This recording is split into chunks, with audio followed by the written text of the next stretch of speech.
Go to The Athletic. The headline, why Chiefs coach Andy Reid runs NFL's hardest training camp. Quote, he's not going to change his ways. And I think this is my favorite Andy Reid story ever. I mean, certainly Brian has told us some amazing ones over the years. And my question for you guys here as we get started, I'm sure you're aware Bill Belichick has some amazingly difficult practices. Like, starters aren't even guaranteed you will be the starter this week unless you kick ass and take names in practice, because oftentimes the game plan is so complicated. You have to be 100% locked in, dialed in, studying at night, like trying to figure out what Bill wants us to do on a Thursday. It really is that tough. Now, maybe Bill challenges you the most mentally. It looks like Andy Reid challenges his players the most physically. Is it a coincidence? And is adversity something that most NFL teams should be trying to put their players under more often? What do you say? Yeah, I do think the Cowboys have a competitive practice, but the length of it is interesting. But when you hear about, like, the Athletic articles talking about Andy Reid having 4-hour practices, and we were out there, we see what Coach McCarthy's doing during 11-on-11s. I mean, what was the longest practice? Maybe 2 hours? 2 hours. Yeah, so, I mean, it is a different approach. Now, it's hard to knock what the Cowboys are doing, because I think Mike McCarthy views this maybe differently in terms of he wants to keep his team healthy. He cares a lot about the players physically. And it's resulted in back-to-back 12-win seasons. Yep. So they're winning regular season games, but then when it comes to the postseason, the result isn't quite there, right? The Cowboys still haven't been able to get over that hump. So you look at a guy like Andy Reid, who over the course of his entire career has been a 10-win coach every single year, it seems, going back to when he was division rival of the Cowboys, and since going to the Chiefs, where he's won the division, 7 straight years, been to 6 straight conference championships. You would think that maybe teams in a copycat-driven league, you kind of get the whispers of this is how they're doing it. Maybe we should do it the same way. Let me give you some of these details, Chief, and then we'll kick this around a little bit more. I definitely think there's something to be said for having Tom Brady and Patrick Mahomes before we do anything else. That's 100% accurate. Yep. Let's get that variable out of the way. Everyone in the Chiefs organization, players, coaches, and execs, know that as long as Andy Reid is their coach, the team will always start at Missouri Western State or at least some college. I love being up there. Look forward to it. Players agree Reid runs the league's most difficult camp since 2013 when he joined Kansas City after 13 years in Philly. Chiefs players have tried their best to warn rookies and other newcomers about Camp Reid's rigorous old-school style. Without fail, every year, many of those new players drenched in sweat and near extreme exhaustion. Is this the edge?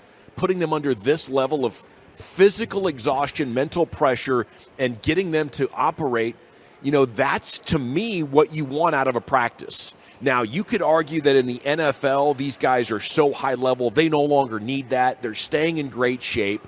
They're totally dialed in. They're locked in. That's why these guys are so amazing at their sport. They're the upper 0.01% of all football players that will ever walk the planet, okay? But my thought is maybe they will achieve higher by being put in an environment like this that's even more difficult than games. That's something that the great head coaches have said. Well, by the time you walk off this practice field, the games are going to be easy.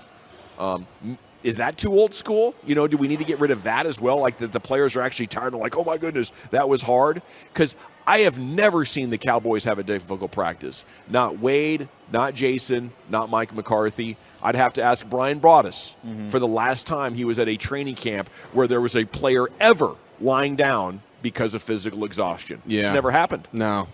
So Reid says, I love being up there. We got quotes here from several players, including Justin Reid, safety, second year. I came in prepared this year. Last year, that first week or two was just very fast. It's mentally challenging. The practices are way faster than any of the games ever are. If you read a lot of these quotes, and there's probably 50 of them in this article, I'm not going to read all of them. I'm just going to pepper them. But a constant theme is when the whistle starts or the horn blows to start practice, there's no wasted seconds. Because he's obsessed almost at a very impatient level, we have to get as many reps in as we possibly can so we can get as much film, we can get as much experience, that we're focused in great detail on executing everything perfectly. And I think it's the amount of repetition, right? Repetition is the path to progression, I think a wise man once said. And I don't see enough teams being on it.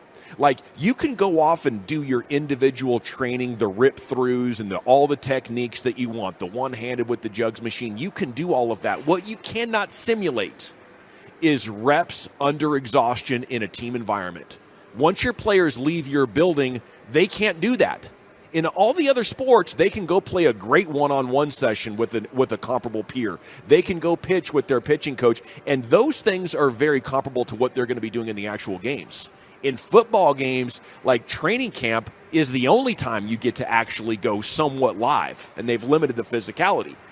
You never get players who are like, oh my goodness, my heart rate's insane. I'm lined up against the best corner in the NFL. We need a first down. That never gets replicated anywhere than apparently, maybe there's a couple of other teams, but the Kansas City Chiefs are doing it the most.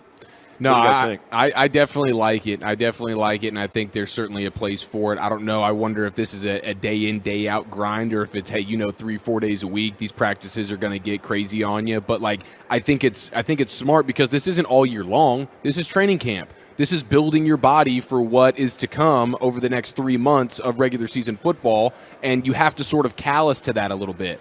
And so I think there's a lot of good stuff here with it. And, we heard it might have just been OTAs. I don't even know if we had officially gotten into training camp. Maybe we had. But Rashee Rice, the SMU wide receiver. He was puking at Chiefs camp. That's right. And it might have just been OTAs.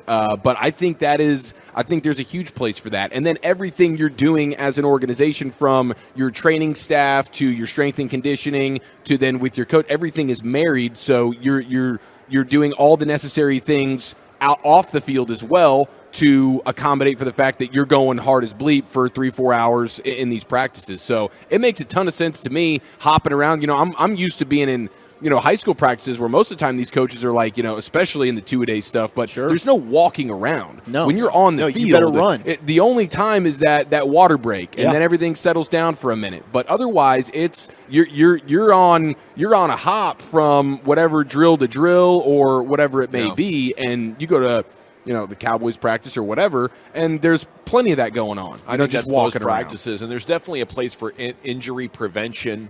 And, being a friend to the player, but maybe that's a little bit of a trap. Matt Nagy, their OC, he's now their OC, right? Yes. Yeah. Last year, Juju was laying on the turf in the indoor field and tweeted, "That's the hardest practice I've ever had." I was like, dude, that's like nothing compared to what you're about to walk into. When Bieniemy talks about how hard something is, it's hard, continued Nagy. Donovan Smith, rookie, lot of plays. We run a lot of plays. Drew Tranquil, linebacker, first year. It's a lot tougher than the previous 4 camps I've been a part of. Okay, so he's a veteran. It's his first year with Kansas City, for sure. He maximizes every minute of on-field time. The CBA says we get 4 hours each day. We're going to be on the field for exactly 4 hours. On the field, bro. That's crazy. Is it right when we start the show at 2, the Cowboys are going through individual type work. Yeah, they're they've been done out there by 3:15. Right, they're out there probably 3 out of the 4 hours. Okay, would be my guess. And he's maximizing around the rules, right? So the first 1 to 3 days of camp, they're not allowed to do contact. There's no contact. Then after that, they're allowed to put the pads on. So that's probably what Andy Reid does. 6 days, a mandatory, there's no fully padded practices. So he's got to maneuver around the rules, but he's maximizing every bit that he can within the rules of the NFL. And if you're making practice so hard it's more difficult than the game, then you're damn sure ready on game day. We heard about that with Jimmy Johnson all the time. And the mental toughness side of it as well. Like Jimmy walking around talking to Emmett, let the mind control the body, not the body control the mind. Like all of this is getting you ready to where on Sundays, this is a walk in the park compared to what we just did in practice. Yeah, it's the Kobe Bryant mindset where he talks about how he structures his day around, waking up much earlier than the first guy. He's already got at least one workout under his belt before the average guy's even waking up, and now he's able to squeeze in an additional 2 or 3 workouts a day compared to the average guy. And then he's like, you stack that up over a year, you stack that up over a career, how much more time have I put in and how much have I distanced myself from you because of the amount of work that I have put in. And so it's a very, very similar mindset. Yeah, it's Mamba-esque. It really is. Sounds like they don't care about preventing injuries, not when their GM is that good, not when their head coach has won playoff games, even with Alex Smith. what do we have here? Copy the coach who's won it recently, not a team that hasn't won in 27 years, says the 972. 682, the trick is to exhaust them so they don't fight. It's actually genius. Yeah, it's a good point. I would love it if Andy Reid would become available and would come on down here and coach the Cowboys.